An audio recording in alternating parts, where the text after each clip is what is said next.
Récemment, la chaîne a atteint les 300 abonnés. Au-delà des chiffres, que je considère de toute manière très peu, je voulais encore une fois vous en remercier. Ça fait extrêmement plaisir de voir mon travail récompensé d'une telle manière. Vous le savez, je porte des lunettes, et jusque-là je ne vous apprends pas grand-chose. J'avais envie de vous raconter le pourquoi du comment, et sans prétention, je ne pense pas que vous allez vous ennuyer. Je dois avouer que j'ai beaucoup hésité avant de sortir cette vidéo, mais je pense qu'elle servira. Tout commence, si mes souvenirs sont bons, mi-2012.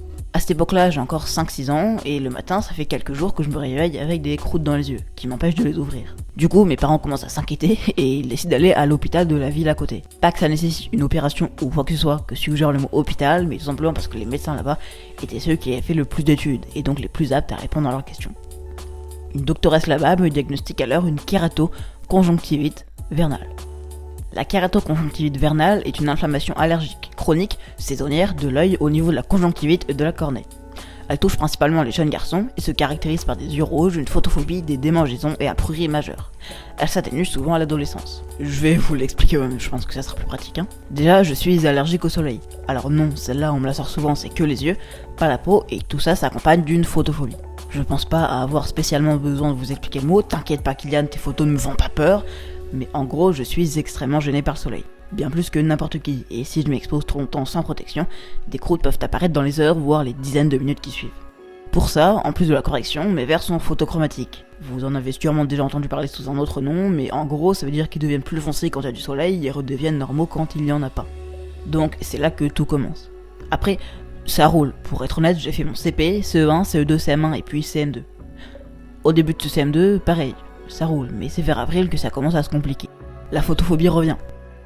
Tellement que je n'arrivais plus à regarder le tableau en face, tellement que le matin, quand je me réveillais, il nous fallait fermer les volets, éteindre toutes les lumières excepté une minuscule lampe de bureau et moi, mettre les lunettes de soleil. Mais il n'y a pas de vanne, je le faisais vraiment. Sinon, j'avais la même sensation que si vous regardiez le soleil en face à face. Tellement que lorsqu'il y avait des invités, je n'ai pas joué dehors avec eux. Il m'était impossible de garder les yeux ouverts, en tout cas sans brûler ces derniers. Quand en classe il fallait copier une leçon, impossible de le faire dans les délais impartis. Alors vous l'aurez compris, ce qui devait arriver, arriva. J'ai arrêté. Arrêté d'avoir une vie sociale, je ne pouvais plus sortir pour voir des gens, et à un âge où l'écrasante majorité de ses amis vient de l'école, pas d'amis. Arrêté de regarder la télé, même avec des lunettes de soleil, même en la regardant dans les escaliers à une demi-douzaine de mètres de l'écran, il m'était impossible de la regarder en face. Arrêté de lire, ce qui est à l'époque ma passion. Arrêté de jouer, manger, créer, vivre, me divertir, normalement. Tout ça a duré 2 semaines.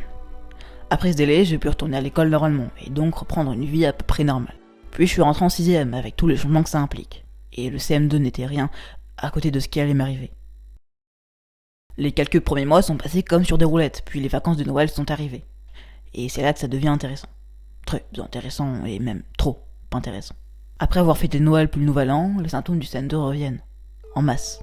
Photophobie, irritation, yeux qui piquent, croûte, j'en oublie. Et tout ça s'empire avec le temps, jusqu'à la rentrée début janvier. Il m'est impossible de retourner en cours, pour des raisons évidentes. Ça empire même tellement qu'on peut plus faire les aveugles comme le gouvernement face au virus. Alors on décide de retourner à l'hôpital. Pas plus de la ville à côté, mais le CHU de Lyon. Vers 15h, l'inattendu se produit. On me donne une chambre, et j'y resterai 7 jours. C'est alors que commence un fiasco. Je crois que le premier soir on a oublié de me servir mon repas, et surtout chaque jour, chaque heure, 18h sur 24, avec une pause entre minuit et 6h, la nuit c'est fait pour dormir, on me met 7 gouttes dans les yeux. J'ai calculé, ça fait 127 gouttes par jour.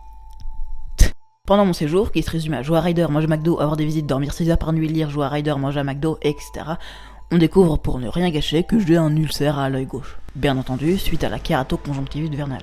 C'est pour ça qu'aujourd'hui, mes 2 verres n'ont pas la même correction. Mon œil gauche a 5 sur 10 de vision, à cause des dégâts causés par l'ulcère, et mon œil droit 9 sur 10. Alors, comment éviter tout ça? Déjà, la règle des 20-20-20. Toutes les 20 minutes à regarder un écran, prenez 20 secondes pour regarder à 20 pieds, c'est-à-dire 6 mètres de vous. Vous trouverez des apps comme TimeOut sur Mac, Workray sur Windows et Linux, ou encore Aker sur iOS et Android, les liens sont dans la description.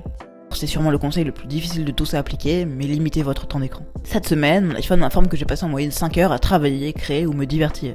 Ça reste 5 heures à fixer un écran. Et au moment où j'écrivais cette vidéo, la moyenne était de 9h30. Enfin, le dernier conseil, qui est sûrement le plus simple à appliquer de tous, activez les fonctions comme Night Shift ou le mode sombre si c'est toujours pas fait. Vos yeux vous remercieront et c'est pas pour rien qu'on les a inventés. Bref, n'hésitez pas à appliquer ces conseils déjà. Vous connaissez la chanson, vous pouvez liker la vidéo, commenter, vous abonner et même pourquoi pas la partager. Et sur ce, Je vous dis à la prochaine.